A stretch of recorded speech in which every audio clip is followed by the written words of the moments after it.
कर देने जो भी मंगा मैनू सरकार अता कर देने हर इज्जतां दा सदा औलाद गल विच रहना हर इज्जतां दा सदा औलाद गल विच रहना उन्हें खुशबख्तां दा ना मर के भी जिंदा रहना जेड़े आका दी सना कर देने जो भी मंगा मैनू सरकार अता कर देने जो भी मंगा मैनू सरकार अता कर देने अपने मंगते नाल प्यारा का बड़ा कर देने जो भी मंगा मैनू सरकार अता कर देने जो भी मंगा मैनू सरकार अता।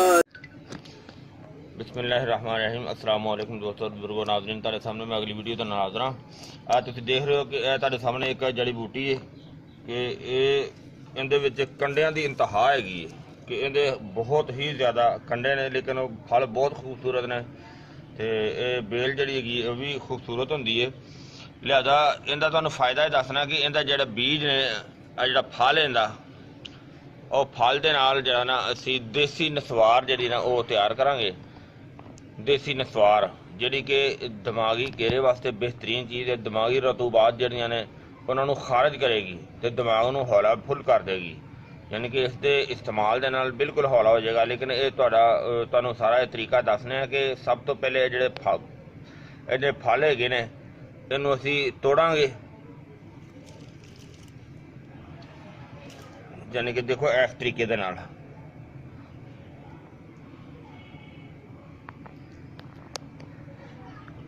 सारे फल तोड़ के इन्हां नूं जिहड़ा ना सुकावांगे,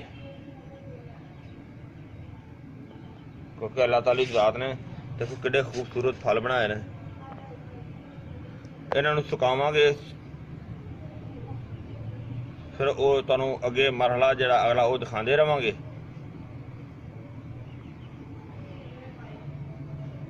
इहदे होर भी बहुत ही ज़्यादा फायदे ने। लिहाजा इस वीडियो दे विच तुहानूं सिर्फ इहदा जिहड़ा कि पुराने नज़ला केरा जिहड़ा फसिया होया केरा हुंदा है जिंदी वजह दे नाल नोक च सांस नहीं लई जाती, उहदे वास्ते बड़ी ही ज़बरदस्त बड़ी कामयाब चीज़ है। तो लिहाजा फिलहाल असीं इहदा फल तोड़ के तुहानूं सुकावांगे तो वो मजीद तुहानूं फिर अगे दूसरे स्टैप दे विच दिखावांगे।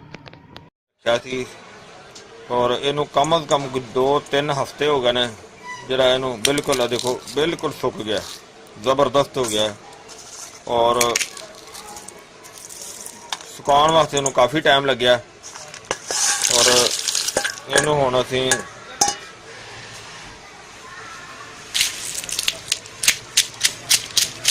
यानी कि इहदा बिल्कुल कुट के तो पाउडर बनाना है।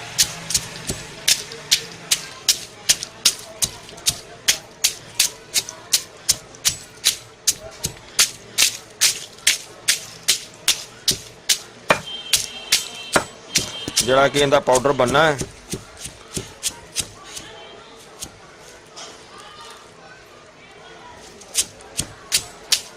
वो बेहतरीन केरे वास्ते जरा कि दिमाग दे विच बलगम रेशा जम जाता है, उनके वास्ते बहुत ही आला किस्म की चीज़ है।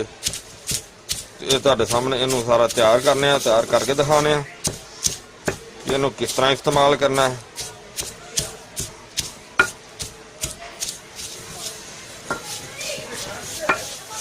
फिलहाल इन्हों काफ़ी टाइम लग जाना क्योंकि जो बीज ने काफ़ी सख्त है ने, छिलके भी सख्त ने बीज भी सख्त ने।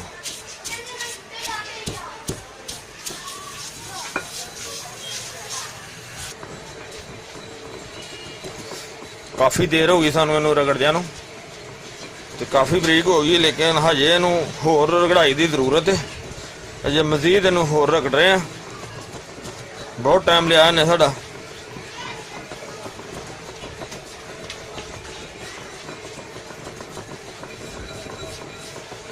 क्योंकि जिन्नी ज़्यादा बरीक होगी उन्नी ज़्यादा जी ना ये काम करेगी। अजे होर इनकी रगड़ाई करने।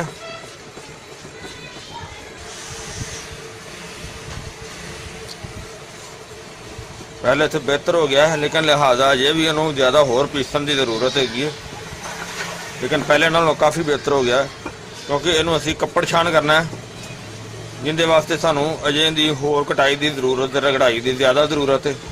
इस वजह तो अजे इनकी रगड़ाई जारी है।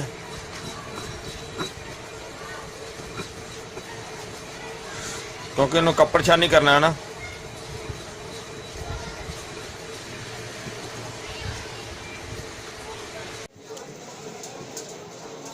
जी इनू तकरीबन इन्हों सानू रगड़दे अज 3 ਤੋਂ 4 दिन हो गए, वक्फे वक्फे नाल इनकी रगड़ाई कर रहे हैं। तो लिहाजा ये बहुत ही ढीठ किस्म के इनके बीज ने, हजे भी अच्छी तरह बरीक नहीं हुई हैगी। लिहाजा इनू काफ़ी देर हो गई रगड़ाई करदे नूं।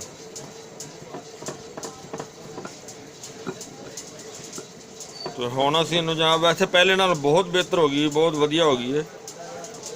तो हुण असीं इनू कपड़ छान करने, यानी कि कपड़े दे विचों इनू छान देने। ठीक है, वो तुहानूं दिखाने कपड़ छान करदे होया। ये इनू रखिया कपड़े ते, इनू हुण कपड़ छान करने।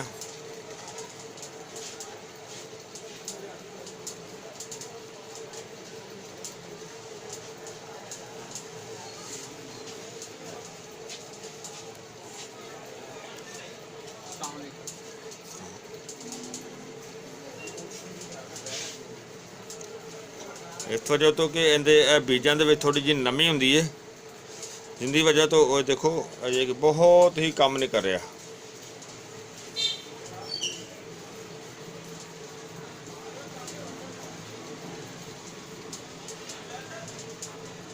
क्योंकि एडा आसान नहीं होंदा ना। पहले नंबर पर ये पीसने ही बहुत मुश्किल होए गए हैं। तो क्योंकि जिस चीज़ का अगर नाम नस्वार है, वो जिनी ज़्यादा बरीक नहीं होएगी उन्नी वो ठीक नहीं रहेगी ना। उनका बिल्कुल बरीक होना ज़्यादा ज़रूरी है।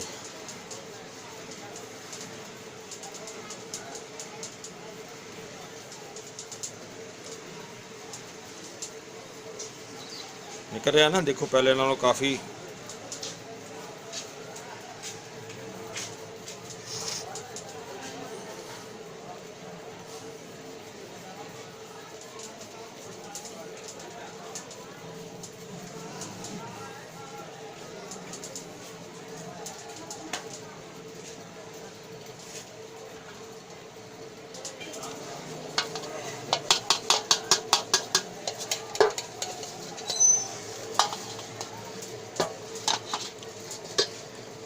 देखो जी यह चीज़ है, और बहुत ही ये नायाब किस्म की चीज़ है, बहुत ही आला किस्म की।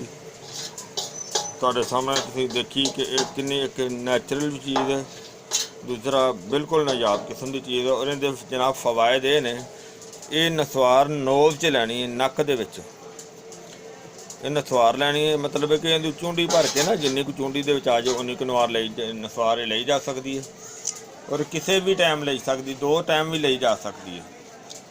और इसका फायदा जनाब इन्हें कि जरा दिमाग भारा होंदा है, जिन्हों कि नज़ला जम जाता है, दिमाग दे विच नज़ला जम जाता है, ये दिमाग दे विचों रेशे नूं उखाड़ के ते खारिज कर देगी, जिस दे नाल दिमाग तेरा हौला हो जाएगा, सुकून च हो जाएगा। इस दे नाल जदों जरा कि जम्मिया होया रेशा निकल जाएगा, उस दे नाल जरा कि अगर उसकी वजह के नाल सर दर्द होंदा है, सर दर्द भी इहदे नाल ठीक हो जाएगा। और बहुत ही अच्छी तो बड़ी आला किस्म की ये चीज़ है।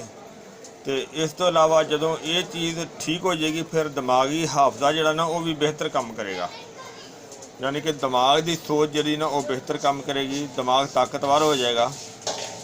तो ये जनाब ये चीज़ है। तो मैं इंशाल्लाह ये उम्मीद करना कि तुहानूं वीडियो बड़ी अच्छी लगी हुई होगी। इनू तुसीं लाइक करियो, शेयर करियो और सबसक्राइब करना बिल्कुल नहीं भूलना। और इंशाल्लाह अगली वीडियो ना फिर मिलांगे। इजाज़त, अल्लाह हाफिज़, अस्सलामु अलैकुम वरहमतुल्लाहि वबरकातुहू।